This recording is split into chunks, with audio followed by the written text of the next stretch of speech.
My dearest, I awoke on the 6th day of my imprisonment for the briefest of moments, completely lost as to where I was. After a bit, I came to my senses. 'Tis the day to make my way down to the 3rd floor. I set aside my primary pack and rummaged through this ridiculous collection of items I had accumulated. I sought out the short sword. I wanted to take it along as backup, and grabbed the massive battle axe as well. I planned to trade that to Shaq for a piece of newly forged armor.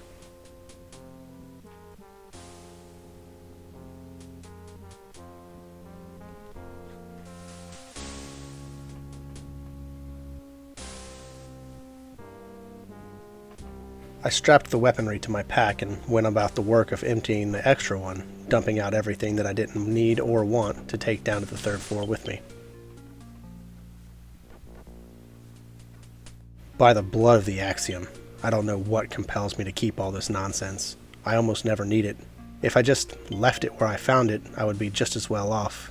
But all this just-in-case guff has me toting junk around for all my days.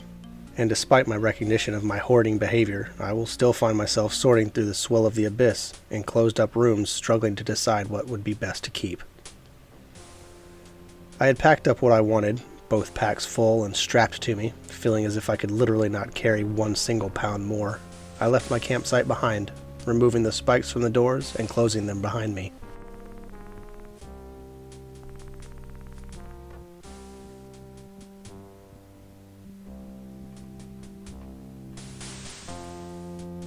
Jogging through the primary corridors, heavily laden with gear, wasn't too troubling. It was when I inevitably got back to the mines, with its tight corridors and jagged walls that seemed to reach out and deliberately snag my packs from my back and shoulders, that gave me the most trouble. Upon crossing the bridge, I slowed to make sure I had safe footing as I drew closer to Shaq's shop.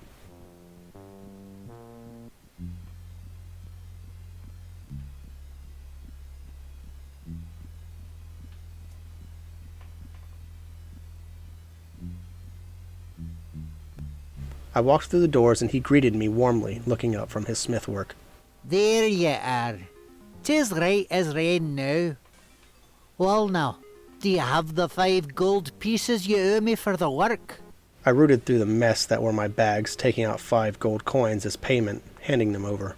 Yes, here thou art, and he passed the longsword back to me. Thank thee kindly, thou art truly a craftsman.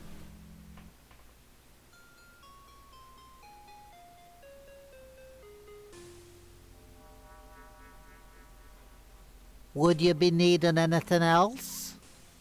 Would you like to trade items? Yes. He presented me with several exquisite items from his shop that he was willing to barter with. I perused his wares and decided that the plate gauntlets were the item for me. Removing the tethers from the battle axe on my pack, I took off my leather gloves and pulled out a pile of 15 gold coins and offered them to him in exchange, sheathing my longsword. I make thee this offer. I accept your offer. Farewell. I left Shaq's shop, happy as could be, withdrawing my blade and admiring the fine, shining edge of the sword. Shaq had taken a moment before we parted ways and adjusted some straps inside the gauntlets so that they would stay in place on my hands more appropriately, fitted to suit. Relieved of the weight of the battle axe, I was now prepared to head out to Goldthirst's stairwell. This plan, however, went awry quickly and unexpectedly. I may have been paying close attention to my footing on the way there, but I was distracted inspecting my new and repaired gear that while crossing the bridge my foot slipped on a wet section of the stone and I tumbled down into the stream below. The current rushed past me, dragging me along with it as I attempted to fight, and it proved to be too great to make headway against. So I went with the flow. I could barely touch the bottom with my feet, and it was only just. I saw the shoreline I had stopped at yesterday. Ironic. I attempted to wade to it, but the current pushed me straight into the pipe, and I was sucked through.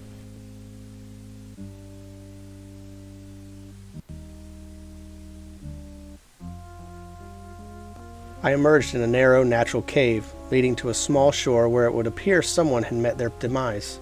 Human bones littered the small outcropping. There was barely enough room to stand, with a group of stalactites hanging down from the ceiling just overhead. Examining the site more closely, it seemed possible that someone had been recovering here when one of the jagged rocks had fallen down onto them. Several small boulders lay atop many of the bones on the shore. I cleared them away and found a slightly worn magical wand. I rested a moment, thanking the axiom I wasn't dead.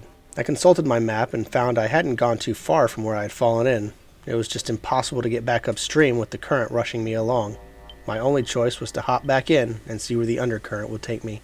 I plopped myself back into the torrent, shuffling the tips of my booted soles along the pebbles and stone of the riverbed, and ultimately being belched out into a massive cavernous space. The odor was unbearable, and I kicked my head to the side, pulling my shoulder up to my face in revulsion. The water stank. The heavy dankness hung heavy in the air like the unseen smoke of an elder one's pipe. I suspected that even though I had navigated to the shoreline unscathed, now that the lurker knew I was there, and further set to bloodlust from that of the rat, I would fail to escape as easily, and set to cutting it down. It was tricky, fighting a lurker, even at a shoreline. They can quickly and easily drop below the surface and skirt aside slashes and thrusts. The tendrils whipped out from the water, always just narrowly missing my booted calves. After a short while, my blade found its target, buried up to the hilt in the lurker's floating torso, and it sank down below the surface. Finally allowed a moment of respite, I had time to take in my surroundings, finding the bones and belongings of an unknown traveler. A pair of runestones, a small parchment held between the bindings of a large red book reading, Osaka, upon your shoulders does holding together the Lizard Folk Alliance fall. Please do not fail me. Signed, Sir Kabiris. I opened up the large red book consisting of several hundreds and hundreds of blank, unscribed pages. With all but the first page was written, ghastly ones broken half-to-half. Search for blade in southeast. Behind wall secrets are. Baffling. An entire tome's worth of pages, used only to notate that there is a blade. Shaq said the blade had been broken into 2 pieces. When I reach the southeastern section of this floor, I will have to search the walls closely and be wary of ghastly ones, whatever that means. Preparing for a drudging out into the fetid waters, I spotted a scrawling into the wall, higher than was meant to be easily noticed. Ask Shanklick about Crazy Wizard, it said. What the hell kind of name is Shanklick? Stumbling up a short hill as the water emptied out of my armor and baggage, I found a door, reinforced with a set of 3 iron bars across its wooden frame. I checked my corners and opened the door, stepping inside and shutting the door behind me. It was a simple, empty room. This will be camp until I find something better.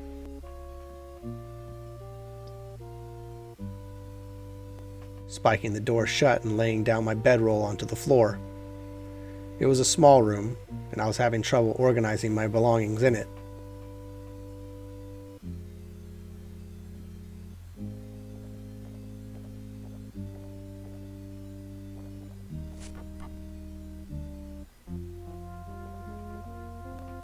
My bowl, full of food, spilled out across the floor. I felt like an imbecile, despite knowing that there was no way of anyone ever knowing what I had just done. I set about cleaning up the cluttered mess.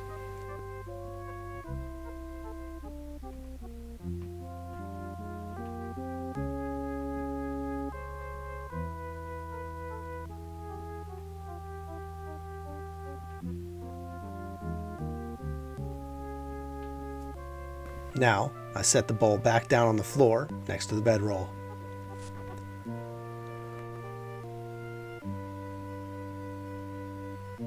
My secondary pack would be filled to the brim with my stowed belongings in this room while I adventured about this level. This took a moment to straighten out. I considered how long it would be until I met a lizard person.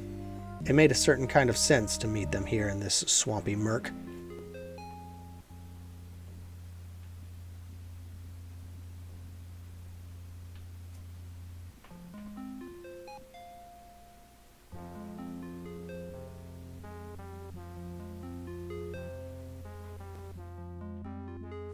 I planted the seed of my silver sapling in a corner of the room, thanking the axiom for its blessing before departing once again. Closing the door behind me and securing the spike from potential intruders, noting my campsite on the map and striking out into the continuing unknown.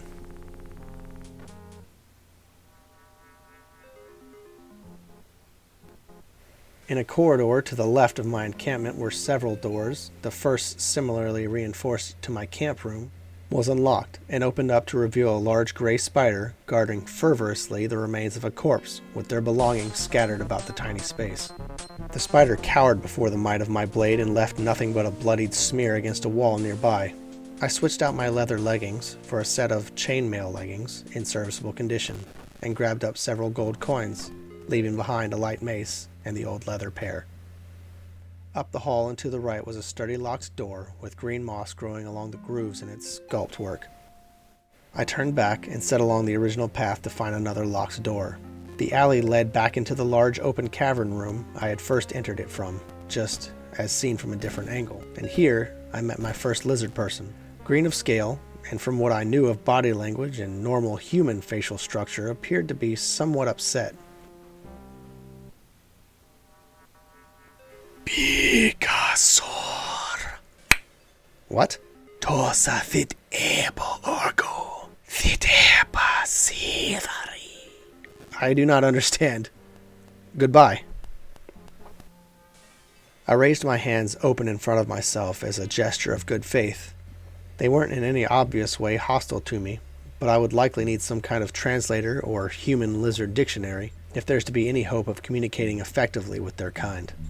Nearby was a cut-out path leading into a naturally stone-walled opening. A man reasonably well armed, and armed with a longsword, stepped out from behind a wall and yelled at me, "Never should have come here!" I quickly chanted my barrier spell, and dipping below a swing of his sword and casting off a bolt of magical energy into his chest with my new wand. The tight quarters gave me little room for mistake, but the brigand was clearly outmatched.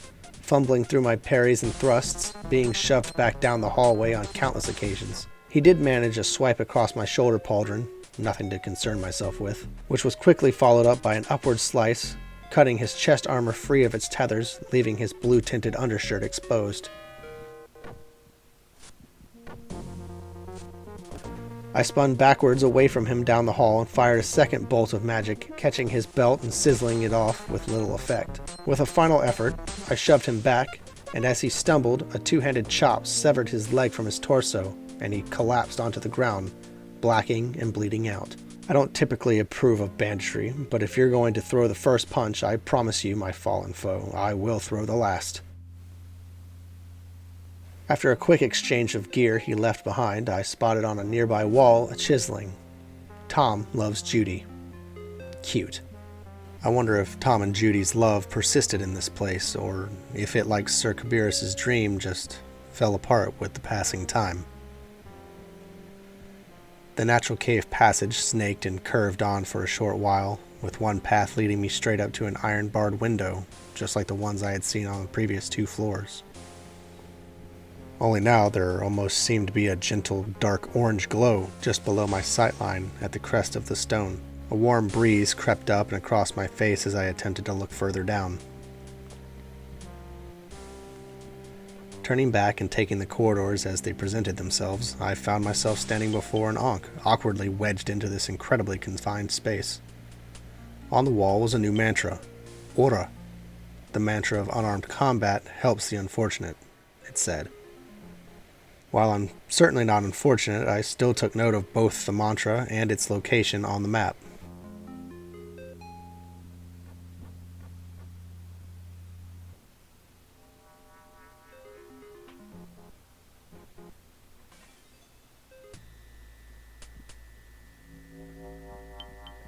The cave path continued on much the same for a bit longer, revealing a few different ways to go. Rounding a corner, a rat had been lying in wait and lurched out, seemingly finding a space between the links in my leggings, leaving a promising bite below the surface. I felt a bit nauseous and just slightly confused. Nothing a little healing spell wouldn't cure up to keep me going.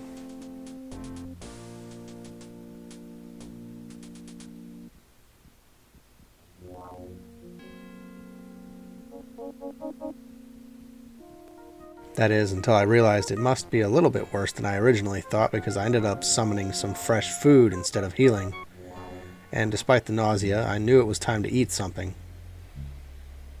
And in the quiet of the hallway, I had a quick meal of meat and cheese and fruit.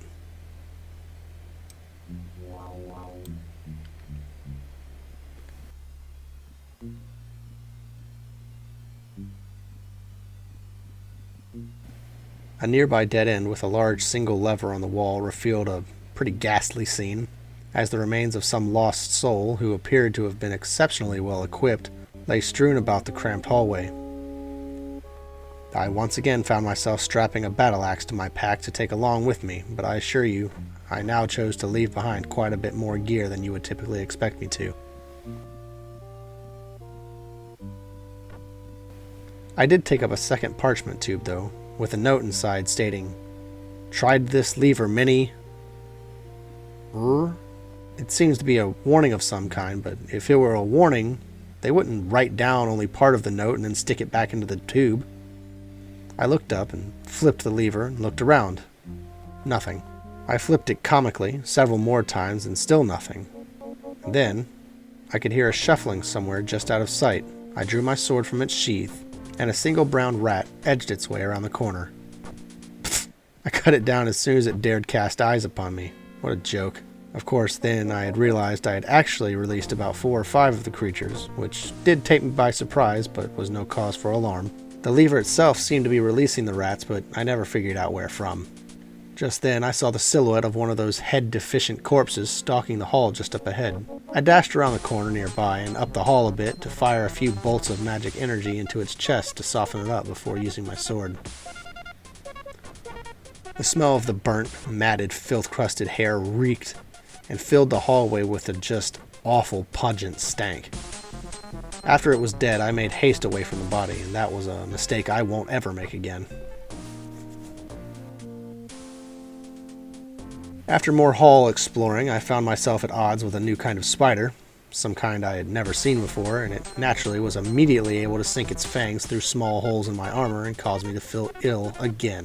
It soon was backed up by a second and red-haired spider that had scurried its way up the hall. The pair snapped and reached their awful furry legs out, forcing me back down the path from where I'd come.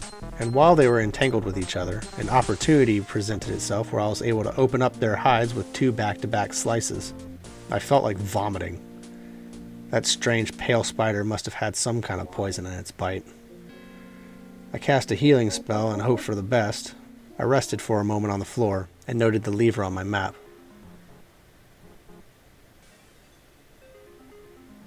I noticed on the floor nearby, in a pile of bones and the detritus of a splintered shield, a small bag that held a golden key and a parchment balled up into a pile. I unwadded the parchment, and it was scribed, "Look for thieves' hideout behind storage room." It would appear that I have found the remains of a thief looking to steal from thieves. I'll keep this in mind for later, I suppose. Further on, more bones, and a bag discarded on the floor that contained a few gold nuggets, assorted wares for a traveler, and an unusually ornate key with the image of a red lizard person etched into a ruby in its handle.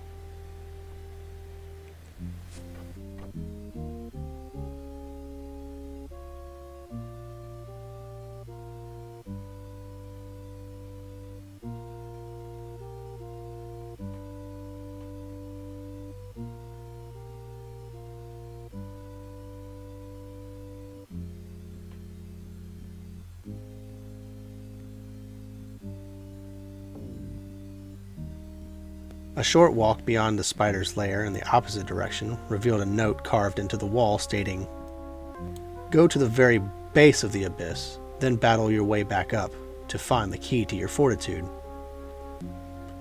This note seems exceptionally targeted at someone. It's really strange that it's just carved into a dead-ended cave path in the middle of the 3rd floor with no additional context. I did, however, make short note on my map about it, but I have no idea what it relates to. I drank a green potion I found nearby, hoping it was an antidote of some kind, but from what I could tell, it was just clear water in a green bottle. Further on still, I came to a wooden door set into the stone of the cave. Opening it revealed a large, well-lit room with fresh water flowing into it through a pipe and disappearing down a hole under a large nearby boulder. Half ruined in the wet dirt, I found a note that read, "To swim better, chant the Ono mantra." I took note of this and carried on. I was of course then caught off guard when I realized that there was actually someone in the room with me as I had turned about. Had he been watching me this whole time, saying nothing? That fact already weirded me out on its own, but when I spoke to him, it became even more apparent that something was off. "Hello, my name is Zach. What is thine?" I am Roan Sixmyth. Greetings to thee, adventurer. Did I tell thee that I am Zack? Ah, yes, I am pleased to meet thee. What dost thou fear, adventurer? Many things. What frightens thee, Zack? Oh, I fear only the darkness. Dost thou fear the dark, or what may lie within it? Darkness is the root and reason of all fear. That fear I understand. Hast thou a remedy for the darkness? I collect torches, lamps, and tapers. Wouldst thou care to see? Certainly. He scrambled about the room, picking up several items and dropping them at my feet. See? I can even trade some with thee if thou desirest. On the floor was a lantern, several torches and candles in a jumbled mess, and a huge candle unlike any I'd ever seen before. It seemed largely unnecessary and unwieldy, but it was an oddity to say the least. I said to him, "Nay, but I thank thee." He waved me away politely, and I left his strange cave dwelling and proceeded on with my quest. I marked Zack's home on my map. It was at this point I realized I must have gotten turned around in these caves. I couldn't seem to make my way back from where I'd came, and ultimately coming up to a dirt path. As I approached what I thought would be a concealed corner, I found myself taken to somewhere completely different. I turned back to see nothing that looked familiar, and a quick look at my map confirmed my suspicions. I wasn't far from the passages where I had been, but I had certainly been relocated. Maybe I had passed through some kind of magical barrier. It didn't seem, however, that I was able to just walk back through it and get back to where I'd come from.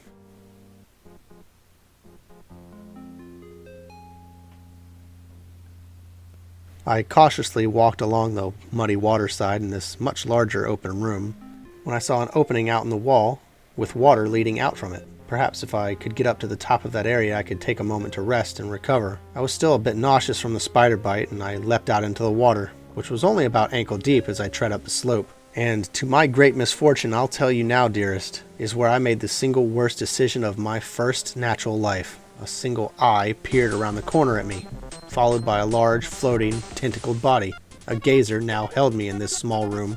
I was mildly poisoned, out of magic, and cornered here.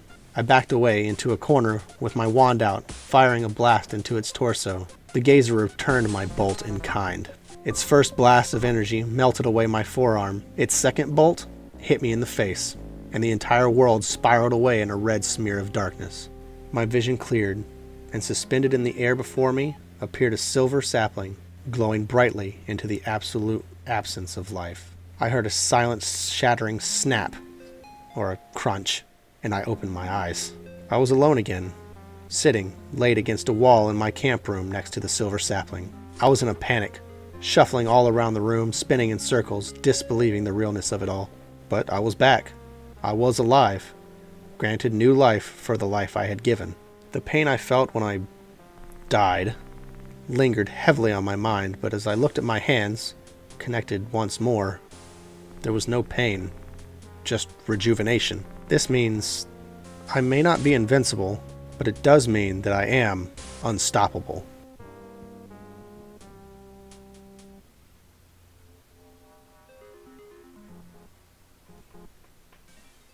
While I'm not one to question these blessings, despite the questions they inherently raise, I am thankful, and that is where I stand on this issue. Having left my camp behind, I began trekking back to the site where I had been struck down by the gazer. Not for revenge, though I would surely have it. I wondered idly what it would be like to be fighting someone, land a killing blow, and their body just disappears, simply to reappear in perfectly healthy condition minutes later. That must be how the gazer is feeling now, because having seen me a second time, the gazer decided to flee down the slope, leaving behind the lurker to block my path, bringing my pursuit to a halt.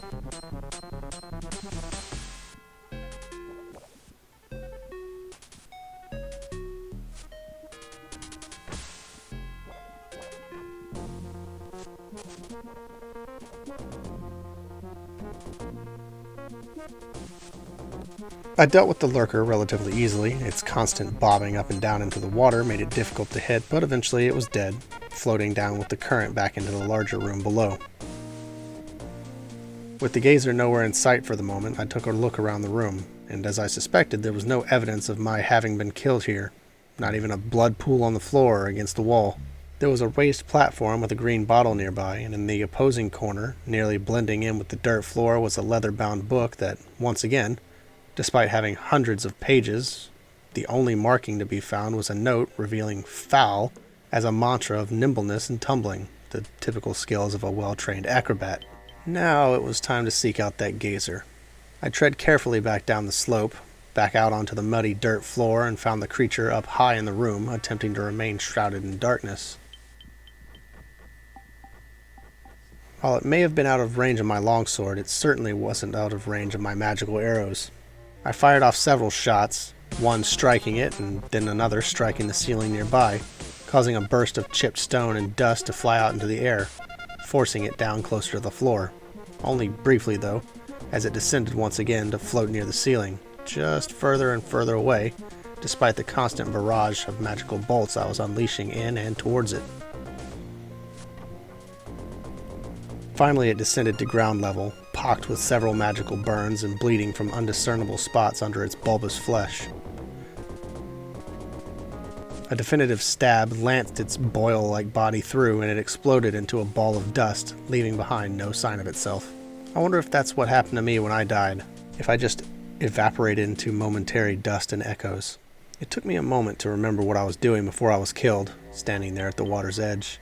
Mostly just exploring, I guessed. I jogged through this sizable room, familiar enough now with the layout to kind of anticipate where it would go. After a while, I heard the wings of a creature behind me, and I turned to find myself being pursued by several bats, staying out of range of my sword and retreating into the darkness any time I nicked one of their large wings or taloned paws.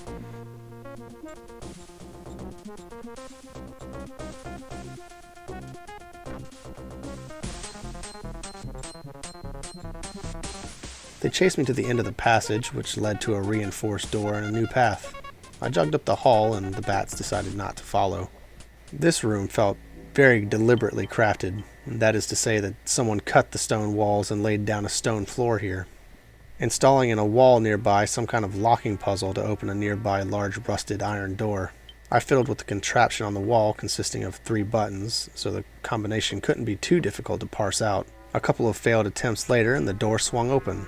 What I failed, of course, to anticipate was that apparently inputting an incorrect release order somehow summoned the largest group of hostiles I had faced up to this point. Because as I turned, I was greeted by a veritable horde of no less than 4 skeleton warriors, creeping in the darkness of the far corner of the room. They had not been there when I walked in. Their swords were rusted, dull, and easily deflected with my shield, or just did no meaningful damage to my chain armor, and once I was able to get better spacing, they fell to the ground, shattered, one after another under the strength of my blows.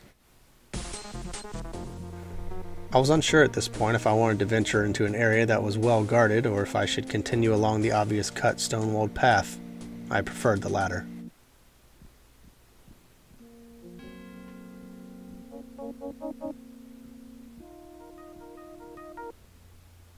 This choice led me to an upward-headed staircase, leading me straight back to the domain of the mountain folk. The doorway that I had meant to travel down to the 3rd floor from, a literal lifetime ago. I strolled through the door and greeted Lord Goldthirst out of courtesy. Ah, Roan Sixmyth, it is a pleasure to see thee again. Thy name shall go down in the history of our clan. I do not deserve such praise. Oh, pish! Thou bearest the amulet of Colnes, a testament to thy heroics. As long as this clan lives, we shall remember thee. But having fully explored this level, I resumed my quest and headed back down to the 3rd floor. Now, I had just been here a few moments ago, and the door that I unlocked was now shut and locked once again. Perhaps who or whatever is behind the door wants to remain unaccosted, and for now, I decided that was reasonable, heading back out into the large marsh bog room. Small clouds of heavy mist hung in the air just along the water's surface were a common sight here, and swamp plants and fauna flourished at the muddy water's shorelines. I followed the western wall of the room for quite a way past where the gazer killed me, and past where I killed the gazer. Just up to the point before that weird teleporter where I noted a passage leading downward. Traveling down the passage, a mongbat harangued me almost immediately for having walked down the path. It dodged a few of my swings and slashed out at me with its clawed hands, but once I landed a slice, it evaporated into a dusty explosion of nothingness. It seemed to be some kind of magical evolutionary courtesy, not having to be sprayed by its actual physical innards, I supposed. Continuing down the passage to the right, a rotworm was feasting on someone's corpse at the base of a lever on the wall. Again, people getting killed because they keep flipping these damned levers. So naturally, I flipped the lever. Several times over even, but nothing of note seemed to happen.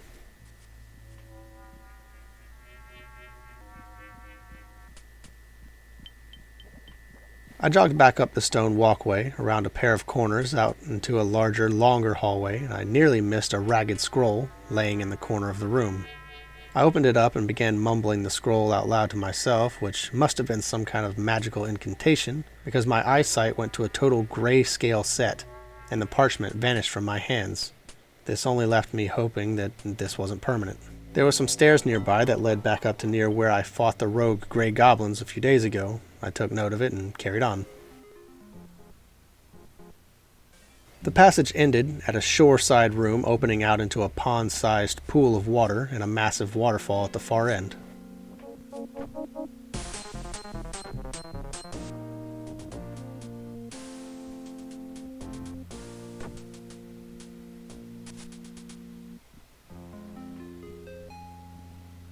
There was a stash of gear at the water's edge, and in an attempt to prevent myself from hoarding it all, I chucked everything I didn't want out into the water.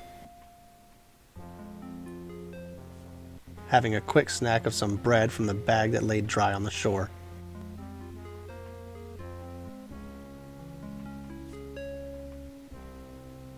I waded through the water, which was waist deep, rinsing some of the filth off myself, quickly doing a little self-hygiene as I explored the room. The current here was reasonable, despite all the water flowing down from the floor above.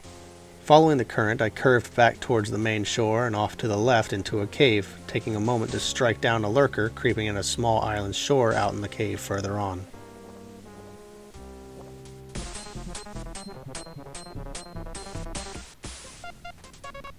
That lurker must have killed someone here. I don't really know how though, they seem to have been very well equipped. I would say the person drowned, but then the remains would be right at the shoreline or had sank below the surface, but this gear rested up against a wall about 7 feet from the water. A plate helmet and chest piece were among the ruins, as well as a potion of heal that I somehow now felt confident enough to identify.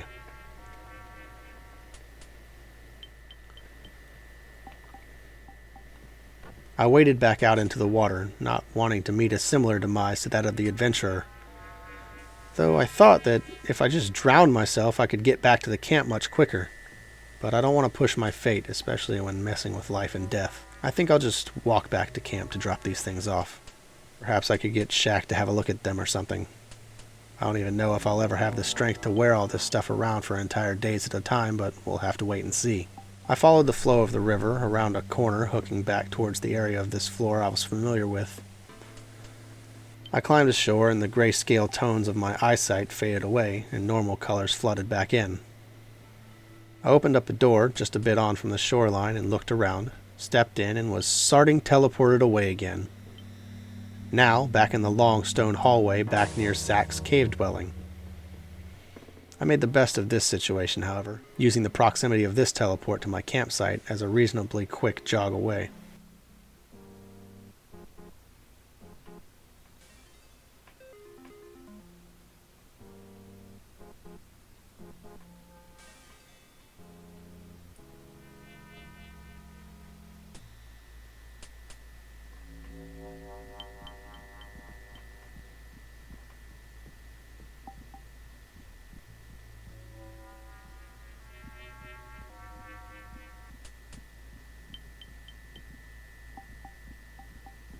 Stepping carefully over the corpse of the bandit, I made my way back home for the night.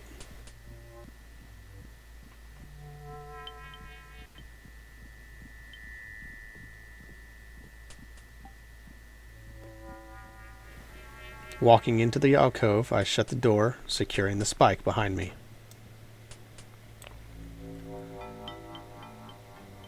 While even now having much less to deal with than I had on previous floors, it still took several more frustrating minutes to bag up, pack together, stack, and organize my belongings again.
Soon enough, I filtered through the system and got potions together with potions, keys with keys, and jewels with jewels, deciding now to split things made of gold and things made of stone and minerals into 2 different bags.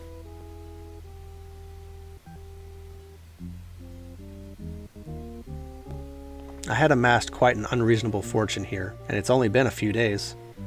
If I'm able to take all of this out of this place when I leave, hopefully I'll be able to support my family for generations to come after I'm gone. Depending on how the nature of the silver sapling works, maybe I'll pass that on as well.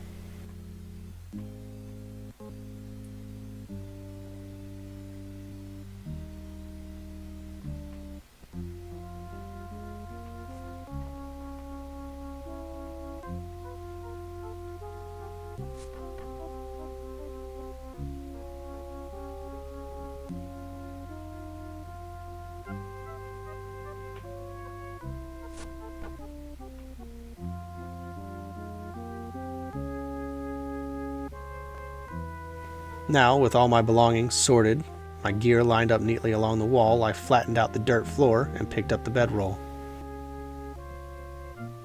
I sat down against the wall in a corner, unrolled my map to make plans for tomorrow.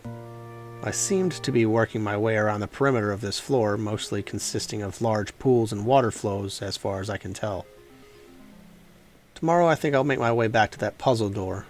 The mossy iron door near my camp also bears further looking into, now that I have that small gold key and the one with the red lizard embossed into it. I rolled up my map, bid Elsmore goodnight, and went to sleep.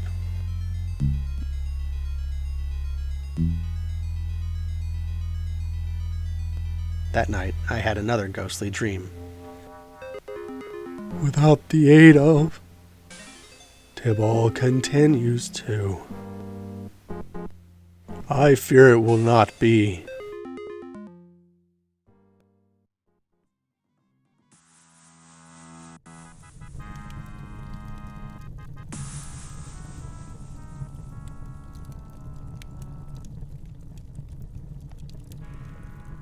And now a word from Goldsmith, Goldface.